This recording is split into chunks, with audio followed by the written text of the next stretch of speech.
Anti വരുന്നതിന് മുമ്പ് ഞാൻ ഒരു സ്വപ്നം കണ്ടിരുന്നു. എന്ത് സ്വപ്നം? ആ സ്വപ്നത്തിൽ ഒരു പ്രേതം എന്നെ ഓടിച്ചു. എന്നിട്ട്? ഞാൻ പേടിച്ചോടി. പക്ഷെ ആ പ്രേതത്തിന്റെ കൈ എന്റെ പിന്നാലെ നീണ്ടു വന്നു. പെട്ടെന്ന് എന്നെ മോളേന്ന് ആരോ വിളിച്ചു. ഞാൻ നോക്കിയപ്പോ ആരാ വിളിച്ചേ? അമ്മ. അമ്മയായിരുന്നു എന്നെ വിളിച്ചത്. ഞാൻ ഓടി വന്ന് അമ്മ കെട്ടിപ്പിടിച്ചു. അമ്മയും എന്നെ കെട്ടിപ്പിടിച്ചു. അപ്പോ ഈ പ്രേതം എങ്ങോട്ട് പോയി? ഞാൻ തിരിഞ്ഞു നോക്കിയപ്പോ പ്രേതത്തിനെ കണ്ടില്ല. അമ്മയെ കണ്ടപ്പോ പ്രേതം പേടിച്ചോടിക്കാണും. നല്ല കഥ തന്നെ. എന്നെ കണ്ടപ്പോ പ്രേതം പേടിച്ചോടിപ്പോയി അല്ലേ? അപ്പൊ അത് ഡ്യൂപ്ലിക്കേറ്റ് പ്രേതമായിരിക്കും. ഒറിജിനൽ ആയിരുന്നെങ്കിൽ അത് നമ്മളെ കൊന്ന് ചോര കുടിച്ചേനെ. അല്ല, ഞാൻ സ്വപ്നത്തിൽ ഉറക്ക വിളിച്ചോണ്ടാ അമ്മ എന്നെ വന്ന് കെട്ടിപ്പിടിച്ചത്. ആ വിളി കേട്ടപ്പോഴാ പ്രേതം ഓടിപ്പോയത്.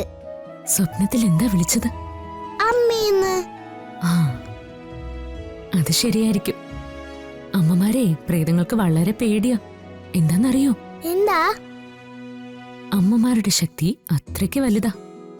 സ്വന്തം മക്കൾക്ക് വേണ്ടി അമ്മമാര് ചിലപ്പോ ഭദ്രകാളിയായിട്ട് വരെ മാറും. ഭദ്രകാളിയെ പ്രേതങ്ങൾക്ക് പേടിയാ. ആണോ? സത്യം? സത്യം.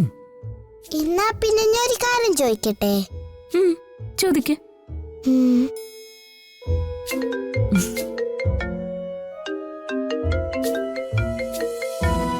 അയ്യോ, അമ്മയാണല്ലോ.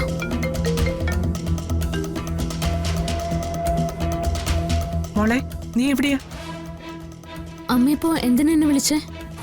ഗോകുൽ ഇപ്പൊ വിളിച്ചായിരുന്നു. അവന്റെ എന്തോ ഒരു ഫയല് മേശപ്പുറത്ത് ഇരിപ്പുണ്ട്. രാവിലെ അവനെ എടുക്കാൻ മറന്നുപോയതാ. ഓഫീസിൽ നിന്ന് പ്യൂണിനെ വിടാന്ന് പറഞ്ഞു. അതൊന്ന് എടുത്തു കൊടുത്തേക്കണേ. ശിശിരി വിളിച്ചിട്ട് കിട്ടുന്നില്ല. ആ ശരി അമ്മേ, ഞാൻ എടുത്തു കൊടുക്കാം. ശരി മോളെ. അമ്മ വരാൻ കുറച്ച് വൈകുവേ. കല്യാണം കഴിഞ്ഞതേ ഉള്ളൂ.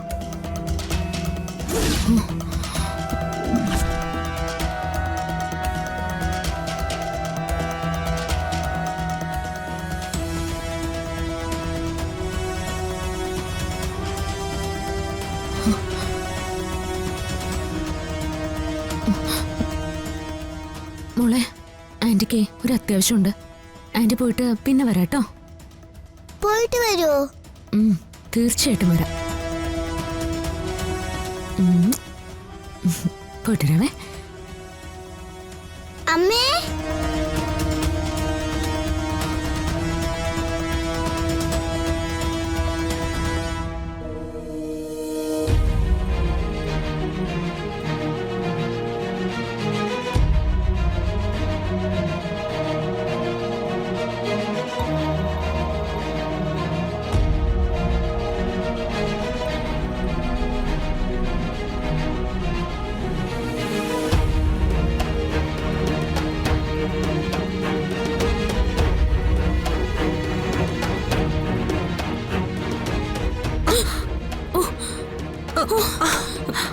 സോറി, ഞാൻ കണ്ടില്ല.